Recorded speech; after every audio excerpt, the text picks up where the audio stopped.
email fight right now. You know, an email fight, not a text fight. A text fight is like, fuck you, bitch. Fuck you, bitch. Dick, bitch. Asshole, bitch. That's a text fight. An email fight is like, in June when I told you that I had this issue, I was very disappointed in the way you didn't listen. You know those emails you just work on it all night? Like it's the closing argument to a murder case. It's so important, your fucking email. You're pounding it out like Beethoven and you're pouring water in your head and going deaf and still working on it. And then you send it to somebody. Can you read this and tell me if it's fair what I wrote? Start at the bottom. And they write back, I made a few changes. Oh, thank you. That really captures my voice. And yet... And then you send it to somebody else, and they're like, I would take out eat shit fuckface. And you're like, nah, fuck you. I'm going to keep it. And then finally you send it. And you're like, And then you feel really good. I finally said it. Finally. And you have this fantasy that they're at home reading it right now going, I'm wrong about all of the things.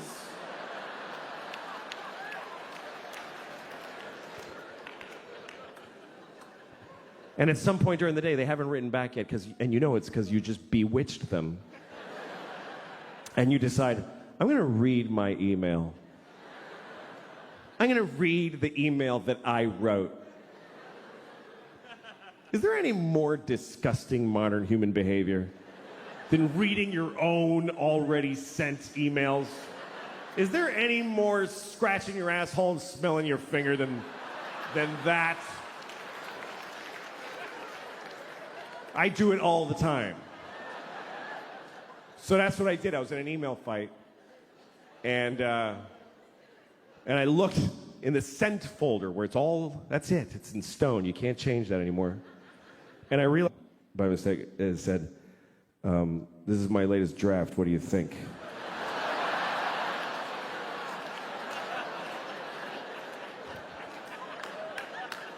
So now the rest of it is just shit. It's shit now. Because she knows I have a writing staff and a focus group. There should be credits at the end of this fucking email. Approved by mother and sister.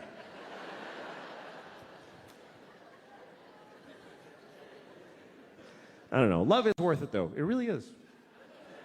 It's worth it.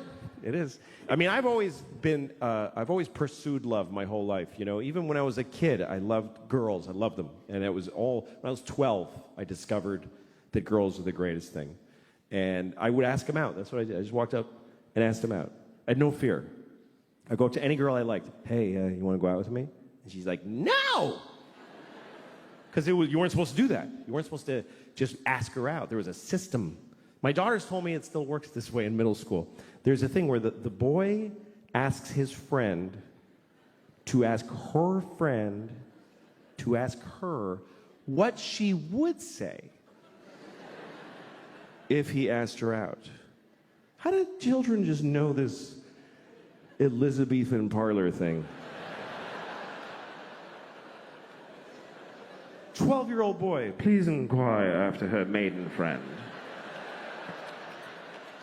Were I to request her presence, what might be her answer? Indeed, my lady would enjoy your company, sir. That is well. May I finger her?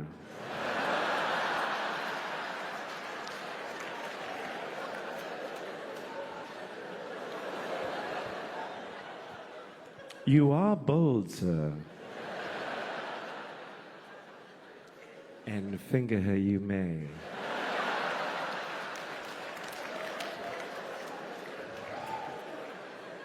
And finger her I shall.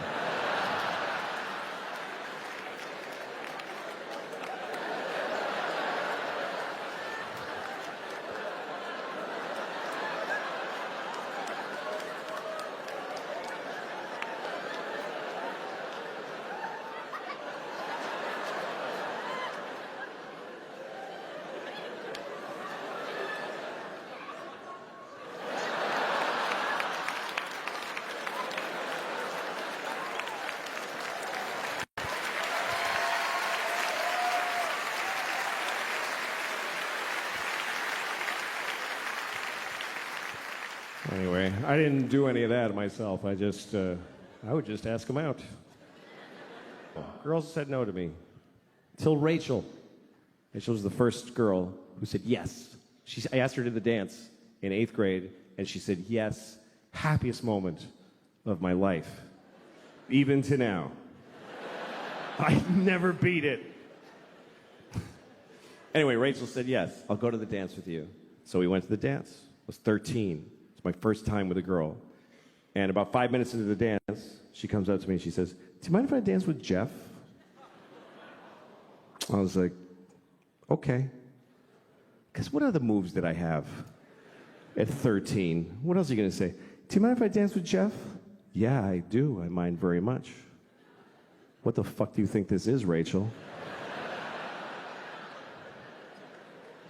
You know what? Get your shit. We're leaving right now. Get your shit. Shut the fuck up, Rachel. I swear to God.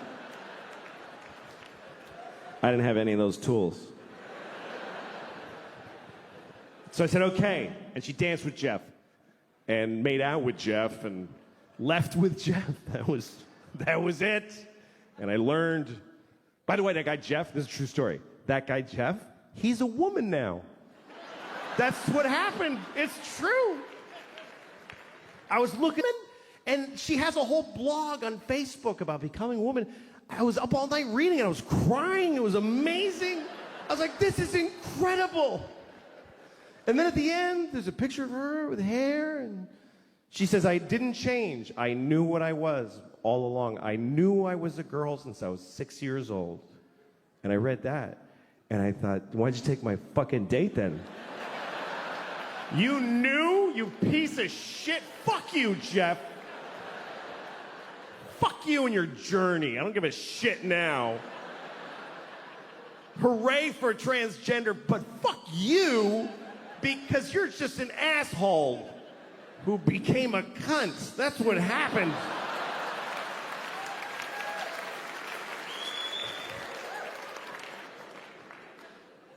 I envy. I don't like dicks. That's why I'm not gay. That really is the reason. I hate dicks. Penises are very disgusting to me. To me. I don't want to yuck your yum. I just think they're gross. I always hated penises. I hated my father's penis. I did. I hated my father's penis. Well, when you're a little boy, sometimes you got to see your dad's dick. If you go to a restaurant, you're probably going to see your dad's dick. I should explain that, right? That sounds like I have a weird father. All right, we're going out to eat. Everybody take a look.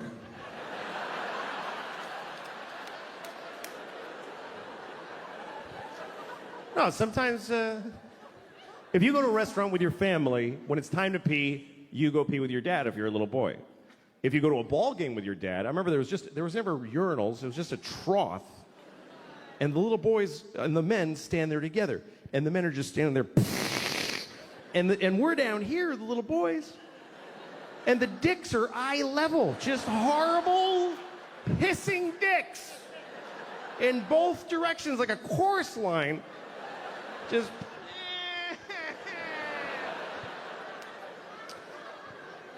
And my dad, worst. Because my dad, first of all, my father's Mexican. It's true.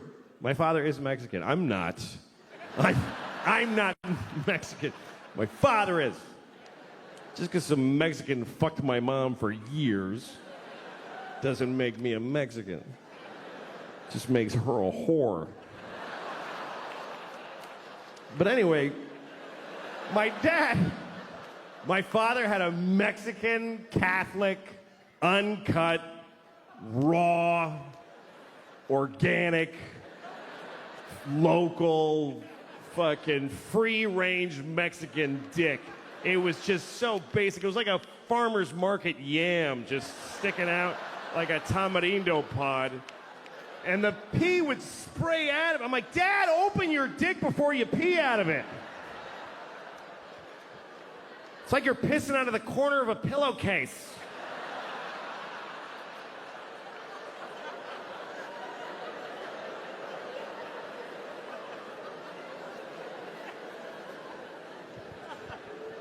And my dad's had a weird life, too. When I was 10 years old, my parents got divorced, and he converted to Judaism. He didn't turn into a Jew. It's not like my dad was like,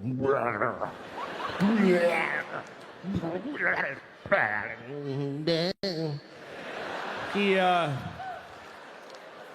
converted to Judaism. And I had friends who were Jewish, and I knew that they had little clip dicks, little neat. And then I remembered my father's alligator claw of a penis. I really hate penises. That's really my problem with being gay. That's why I'm not gay. Men are fine. I'd like to have a boyfriend. That would be nice. I would. Every time I hear somebody say, my boyfriend, I'm always like, I want a boyfriend. Why can't I have a boyfriend? I'd like to have a big, tall boyfriend.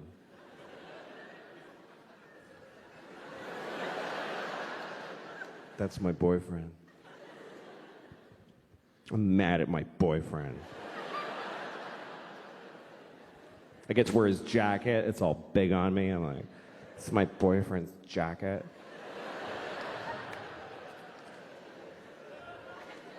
I feel I'd like to have a big dude in my life. Comes up behind me like this. I'm like, hi. Like, I know that would be nice. But in order to get all those parts, you have to have a fucking cock shoved up your asshole, like a hard dick ramming in your ass. Ah! Oh, fuck! Oh!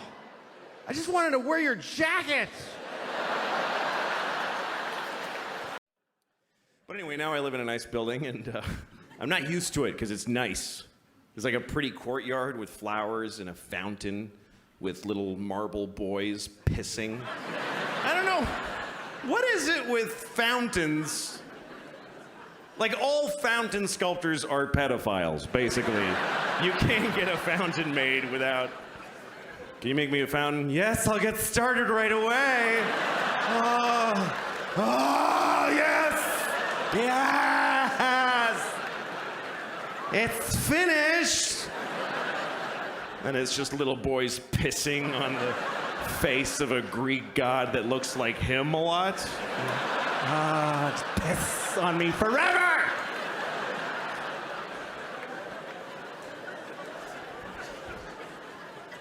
Anyway, there's one of those in the courtyard of my building.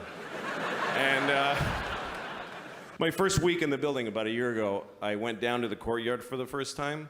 And I didn't look too good, you know? It was a Sunday morning. That's my least presentable hour. There's a lot of, just stains, just like, food and me and whatever. And so I'm sitting there. So, shut up. Oh. Anyway, so there I was. I'm sitting on the stone bench of this courtyard and feeling a little out of place. There's these fancy doormen and stuff. And then there's this guy looking at me. I notice he's looking at me from across the courtyard. And he's all spiffy looking. He's got brown shoes and he's looking at me like, I could tell he was thinking I don't live in the building. He thinks I just wandered in off the street and sat in the courtyard. I could tell he's thinking of coming over and dealing with me on his own. And I'm sitting there thinking like, oh, please do that. Yes, please, come on. And I'm trying to look even more gross. And I'm like pulling up my shirt. And then I see him go, oh, no, that's not gonna do at all. And he comes over to me. And I'm like, I'm so excited to have this thing. The confrontation where I'm not wrong at all. And he thinks I am. So he comes over, says, excuse me, do you live in this building? And I said, no. Because why not start there? I said, no. He goes, well, then what are you doing here? And I said, I just need to rest. I'm having a hard time.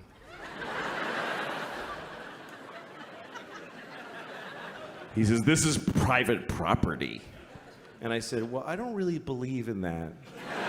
You know, just the worst things I could say from his point of view is basically all the things I was saying. And he goes, well, if you don't leave, I'm gonna talk to the doorman. I was like, can I just stay like 5 more hours? So he's, no, and he goes over to the doorman, and I see him talking about me to the doorman like this. And then I see the doorman going, oh no, that guy lives here. That's okay.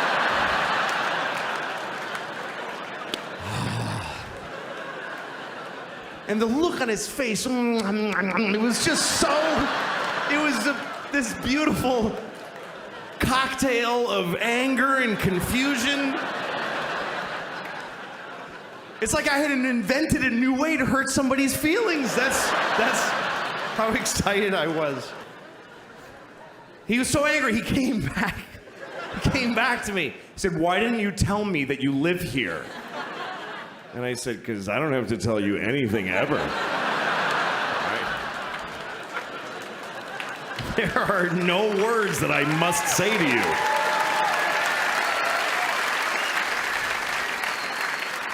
Also, I didn't want to ruin your thing. That's your favorite thing you were doing. You love that! Making people not be places. Also, I make more than you. I just don't give a shit about myself.